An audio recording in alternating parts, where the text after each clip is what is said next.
Good morning, students.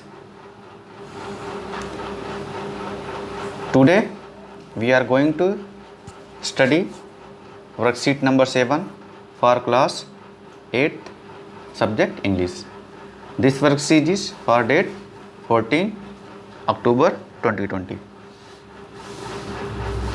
In this chapter we will study the lesson Tsunami part 3. In the previous worksheet we have learned the previous part 1 and second 2 about the lesson Tsunami. First of all, you have to write your name and your class teacher's name. Now we are going to start the chapter. So read here. It is said that animals have some special powers and can sense danger. Let's read about animal behavior. तो बच्चों यहाँ पे इस जो chapter है इसमें tsunami के बारे में और सुनामी को मानव कैसे सेंस करता है, कैसे पता करता है और एनिमल्स यानी जानवर कैसे पता करते हैं उसके बारे में बताया गया है। तो ये कर इट इज़ सेड, ऐसा कहा जाता है कि animals have some special power, जो जानवर होते हैं उनके पास कुछ ऐसे विशेष शक्तियाँ होती हैं, ऐसे कुछ सेंस मतलब इंद्रियाँ होती हैं दैट कैन सेंस डेंजर, जो खतरों का आभास कर लेती हैं। सेंस मतलब आभास करना, पता लगा लेना। Let's read about animal behaviour. अब कहते हैं कि चलिए हम ये 1 2 3 कॉलम वो हैं सर्कल्स हैं, इसमें 3 जो डिफरेंट एनिमल्स हैं उनके जो है उनके बारे में क्या वो सेंस करते हैं बताया गया। फर्स्ट क्या है, animals become restless before earthquake. ऐसा कहा जाता है कि जो अर्थक्वेक मतलब जो भूकंप आता है तो उससे पहले जो जानवर होते हैं वो परेशान हो जाते हैं। Dogs can sense when their owners are coming home, और डॉग्स जो कुत्ते जो हैं वो सेंस कर लेते हैं कि कब उनके ओनर मतलब मालिक घर आ रहे हैं। Birds fly thousands of kilometre to migrate, और जो पक्षी हैं वो हज़ारों किलोमीटर तक की जो दूरी है वो तय कर लेते हैं माइग्रेट प्रवास करने के लिए, एक स्थान से दूसरे स्थान तक जाने के लिए। क्योंकि जैसे जैसे मौसम बदलता है तो जो पक्षी होते हैं वो अपने अनुकूल मौसम की तरफ, अपने अनुकूल जहाँ पे उनको रहने का अच्छा स्थान रहता है उस तरफ वो प्रवास करते हैं। अब हम इस चैप्टर को पढ़ेंगे और चैप्टर में सबसे पहले हम ये समझ लेते हैं कि जो बच्चे पहली बार पढ़ रहे हैं कि सुनामी क्या होती है और सुनामी का जो चैप्टर है ये क्या है। तो आपको पता होगा कि 2004 में जब आप चैप्टर पढ़ेंगे, हम एक बार आपको चैप्टर भी दिखा देते हैं। This is your chapter number 2 from the your text book tsunami. अब सुनामी क्या होती है यहाँ पे आप पढ़ सकते हैं कि a tsunami is a very large and powerful waves caused by earthquakes under the sea. यानी जो अंडर द सी यानी ये मान लीजिए समुद्र है, तो समुद्र के अंदर जब भूकंप आता है उससे जो बहुत पावरफुल, बहुत शक्तिशाली जो सी वेव्स यानी समुद्र की जो लहरें बनती हैं उन्हें क्या बोलते हैं, सुनामी बोलते हैं। On 26 December 2004, a tsunami hit Thailand and parts of India such as Andaman and Nicobar Island।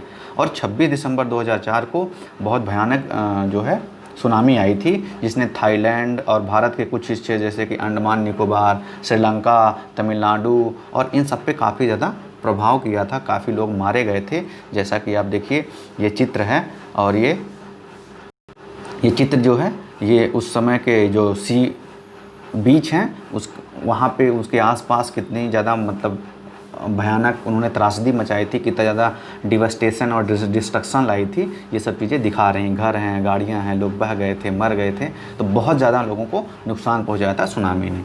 तो आपको उसी के बारे में पढ़ना है कि सुनामी आपको समझ में आ गई। तो जो 2004 में सुनामी आई थी उससे रिलेटेड, चैप्टर से रिलेटेड यहाँ पे कुछ जानकारी है इस पैराग्राफ में दी गई है। We will read it and try to understand and solve the questions. Tsunami killed 1,50,000 people but only a few animal died। अभी कह रहे हैं कि सुनामी से केवल 1,50,000 लोग मरे थे लेकिन केवल कुछ ही जानवर मरे। In part 3 of this lesson you will read how animals save themself. और पार्ट जो 3 है यानी तीसरा पार्ट है, इसमें हम पढ़ेंगे कि कैसे जानवरों ने खुद को सुनामी से बचाया। तो पेज 29 हनी ड्यू बुक, आपका जो ये चैप्टर है ये हनी ड्यू की जो किताब है उसके पेज नंबर 29 से लिया गया है। अब देखिए before the giant waves slam the coast of India and Sri Lanka, wild and domestic animals seem to know what was about to happen. इससे पहले कि जायंट वेव्स तो जो बहुत भयानक, बहुत पावरफुल जो वेव्स थी, लहरें थी, वो इंडियन कोस्ट को, अब यहाँ कोस्ट मतलब होता है तट, तटवर्ती जो इलाका होता है उसे कोस्ट बोलते हैं। इंडियन कोस्ट को वो हिट करती, यानी वहाँ पे वो आती इंडिया और श्रीलंका को। और वाइल्ड एंड डोमेस्टिक, इससे पहले क्या हुआ कि जो जंगली और जो घरेलू जो जानवर थे, उनको कहीं ना कहीं से आभास हो गया कि क्या होने वाला है। दे फ्लेड टू सेफ्टी, इसलिए वो जो सेफ जगह थी, जो सुरक्षित जगह थी, वहाँ पे भाग गए। कैसे? According to eyewitness, eyewitness मतलब जो प्रत्यक्षदर्शी होते हैं, जिन्होंने अपनी आंखों से देखा हो कोई घटना घटित होते हुए। तो जो आई विटनेस थे, उनके अकाउंट्स मतलब उन्होंने जो बताया उसके हिसाब से क्या था कि एलिफेंट स्क्रीम्ड, स्क्रीम मतलब चिल्लाना, चिघाड़ना, तो हाथी जो थे वो बहुत तेज चिघाड़ने लगे। And ran to higher ground, और वो ऊंचे स्थानों पे चले गए। Dogs refuse to go outdoor, कुत्ते जो है बाहर निकलना उन्होंने मना कर दिया, मतलब वो बाहर निकले ही नहीं। Flamingos abandoned their low lying breeding areas, जो फ्लेमिंगोज थे तो उनके जो लो लाइंग, मतलब जो लो लाइंग का मतलब होता है कि जो निम्न स्थल होते हैं, यानी जो समुद्र के आसपास के जो वहाँ पे ब्रीडिंग एरिया जहाँ पे प्रजनन करते हैं, तो अबेंडन मतलब वहाँ पे वो जाना उन्होंने छोड़ दिया। कौन? फ्लेमिंगोज। फ्लेमिंगो एक प्रकार का पक्षी होता है। एंड जू एनिमल्स, और जो जू यानी जो चिड़ियाघर के जो जानवर थे, रस्ड इनटू देयर शेल्टर्स, वो अपने शेल्टर, उनका जो मतलब शरण स्थल था जहाँ पे वो रहते थे, उसकी तरफ भागे। Could not be enticed to come out, और उन्हें किसी भी प्रकार का प्रलोभन देके, इंटाइसमेंट मतलब प्रलोभन देना, उन्हें बाहर नहीं ला जा सका। यानी ये कह रहे हैं कि सुनामी के बाद, सुनामी आने के पहले ही जो विभिन्न प्रकार के जो वेरियस एनिमल्स थे, उनके क्या बिहेवियर्स थे और how they saved their self, where they ran away, where they get shelter, उसके बारे में बता रहे हैं। अब क्या है कि many people believe that animals poses A sixth sense, अक्सर बहुत सारे लोग विश्वास करते हैं कि जो जानवर होते हैं उनके पास सिक्स्थ सेंस होती है। सिक्स्थ सेंस कहने का मतलब ये है कि नॉर्मली हमारे पास जो 5 ज्ञानेंद्रियाँ होती हैं, 5 सेंसेस होती हैं, हम बोलते हैं इंग्लिश में, कि जिससे हम कुछ ही चीज़ की जानकारी प्राप्त करते हैं। जैसे आँख है, तो आँख से हम देख के पता लगाते हैं, कान से सुन के पता लगाते हैं। हमारे पास त्वचा है, तो त्वचा से क्या करते हैं, किस चीज़ का, जैसे हवा ठंडी चल रही तो हमें पता चल जाता है कि हवा ठंडी है। तो हवा ठंडी का पता हम अपनी जीभ से नहीं लगाते हैं या अपनी आँख से, कान से नहीं लगाते हैं, वो हमारी जो हमारा स्किन है उससे पता चलता है। ऐसे हमारी जो टंग है, जीभ से स्वाद का पता चलता है, ज्ञान चलता है। तो ऐसे हमारी 5 इंद्रियाँ होती हैं। तो ऐसा माना जाता है कि जो एनिमल्स होते हैं उनकी 6 है, उनके पास एक ऐसा कोई अलग से एक सेंस होती है जो इन चीज़ों के बारे में, यानी जो सुनामी है या अर्थक्वेक है, इनके बारे में वो पता कर लेते हैं। When the earth is going to shake, कि कब पृथ्वी हिलने वाली है। शेक मतलब हिलना। तो सुनामी में होता क्या है कि पृथ्वी की जो परतें होती हैं वो एक दूसरे से टकराती हैं और हिलती हैं। जैसे ये पूरा सपोज कर लिए, 1 मिनट, थोड़ा सुनामी में मतलब समझा देते हैं। जैसे बेटा ये देखिए आपकी पृथ्वी है, तो पृथ्वी की परतें भी होती हैं। तो जो पृथ्वी की जो सबसे ऊपर की परत होती है उसे भूपर्पटी बोलते हैं, और ये उसके नीचे की जो मेंटल है वो तरल है, तो उसके ऊपर वो चलती रहती है। तो इस कई सारी इसमें प्लेटें होती हैं, और जब 2 प्लेटें, जैसे ये मान लीजिए इधर की प्लेट है और इधर की प्लेट है, तो ये दोनों आपस में टकराई, एक प्लेट ऊपर एक नीचे, तो वो प्लेटें हिल जाती हैं और उसी से बहुत ज़्यादा ऊर्जा उत्पन्न होती है और प्लेटों में विस्थापन होता है। तो जब आपकी जो पृथ्वी की ऊपरी सतह हिलेगी तो सतह पे चाहे इंसान हो, चाहे घर हो, जंगल हो, ज़मीन हो, वो सब हिल जाते हैं। इसीलिए आप देखते होंगे घर गिर जाते हैं, पृथ्वी में दरारें आ जाती हैं, बहुत बड़ी सुनामी आती है, क्योंकि पृथ्वी के अंदर, समुद्र के अंदर वो हिलेगी तो पानी ऊपर नीचे होगा, तो उससे बहुत बड़ी वेव बनती है। तो ये चीज़ें होती हैं। Next, some experts believe that animals more acute hearing helps them to hear और फील द अर्थ वाइब्रेशन। कुछ एक्सपर्ट्स यानी विशेषज्ञ ये मानते हैं कि जो जानवरों की जो हियरिंग पावर होती है, जो सुनने की क्षमता होती है, वो इतनी तेज होती है कि वो जो पृथ्वी की जो वाइब्रेशन है, यानी जो कंपन है, उसको सुन लेते हैं। They can sense an approaching disaster, और इससे वो एक आने वाली जो डिजास्टर मतलब होता है आपदा, डिजास्टर मीन्स क्या होता है, आपदा, आपदा को वो समझ सकते हैं, उसका सेंस कर सकते हैं, ज्ञान लगा सकते हैं। Long before human realise what is going on, मतलब मानव से पहले, बहुत पहले वो समझ लेते हैं इन चीज़ों को। We can not be sure whether animals have a sixth sense और नॉट। अब वो कह रहे हैं कि हमें इस बारे में श्योर नहीं है, निश्चित नहीं है कि एनिमल्स के पास सिक्स्थ सेंस होती है या नहीं, but the fact is that the giant waves that rolled through the Indian ocean. लेकिन ये फैक्ट है, यानी ये तथ्य है कि वो जो सुनामी जो इंडियन ओशन यानी हिंद महासागर को इंडियन ओशन इंग्लिश में बोलते हैं, तो जो इंडियन ओशन में आई थी उसने लगभग 1,50,000 लोगों को जान ली। कितने? 1,50,000 लोगों की। इन ए डजन कंट्री, लगभग 1 दर्जन देशों में, क्योंकि वो हिंद महासागर और जो पूर्वी एशिया के हैं, जैसे हैं एशिया आसियान कंट्रीज हैं, उनमें भी आया था। तो लगभग 10-12 देशों को प्रभावित किया था। तो उसमें 1,50,000 लोग मरे थे। लेकिन not many animals have been reported dead.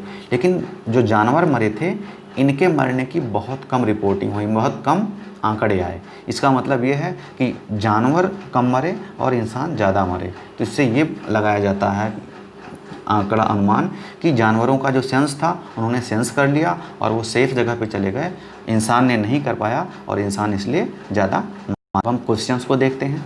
इसमें हम सॉल्व नहीं करेंगे, आपको बस हिंट दे देंगे। जैसे after reading the passage right animals reaction on animals column below. अब देखिए एलिफेंट का क्या रिएक्शन था, तो फर्स्ट देखिए एलिफेंट रिएक्शन क्या था, elephant screamed and ran to higher ground, तो आपको ये लिखना है। डॉग का रिएक्शन क्या था,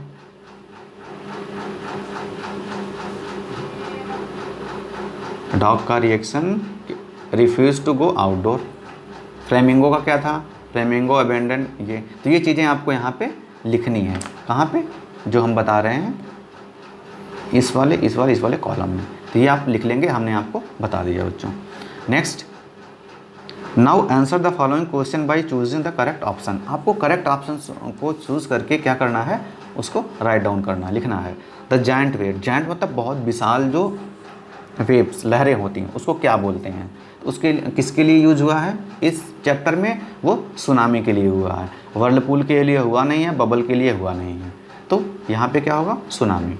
नेक्स्ट आपका है another word in the passage is shake. Shake मतलब हमने बताया हिलना, हिलना मतलब जब कोई चीज़ हम मिलाते हैं तो उसे शेक बोलते हैं।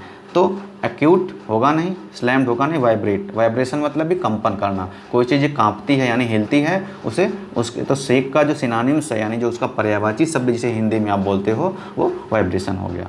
आपका जो नेक्स्ट है, लास्ट है, वो क्या है, very few animal died in the tsunami because. बहुत कम सुनामी से जानवर मरे, क्यों? दे कैन रन फास्ट, नहीं। They can have sharp brain, क्या उनके पास तेज दिमाग होता है? ऐसा नहीं है। दे कैन हियर और फील द अर्थ वाइब्रेशन, क्योंकि वो अर्थ की जो वाइब्रेशन है उसको सुन सकते हैं या फील कर सकते हैं। इस कारण से उनको पहले पता चल गया और वो कोई आने वाली आपदा का पहले आभास हो जाता है, इसलिए वो सेफ जगह पे चले जाते हैं। तो ये आपका आज का पूरा वर्कशीट हो गई।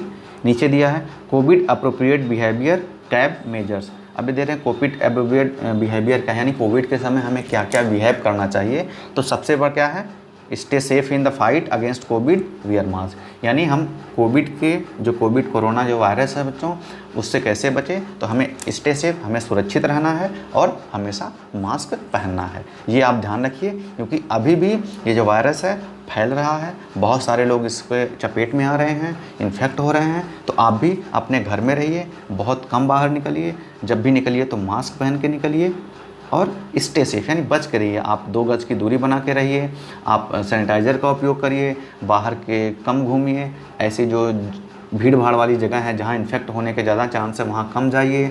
इन सब चीज़ों का आप बर्ताव करेंगे तो आप खुद सुरक्षित रहेंगे, आपके घर वाले सुरक्षित रहेंगे और आप अच्छे से अपनी स्टडी कर पाएंगे, अपने स्वास्थ्य को मेंटेन कर पाएंगे। तो वीडियो देखने के लिए आप सभी बच्चों का धन्यवाद। आप हमारे अगर चैनल पर नए हैं तो पुरानी जो वीडियोज़ हैं उसको देख सकते हैं। अभी हम धीरे धीरे फिर से नई वीडियोज़ ला रहे हैं, तो चैनल को आप लाइक करिए, सब्सक्राइब करिए और अपने दोस्तों को भी तक इसको पहुंचाने का प्रयास करिए। धन्यवाद।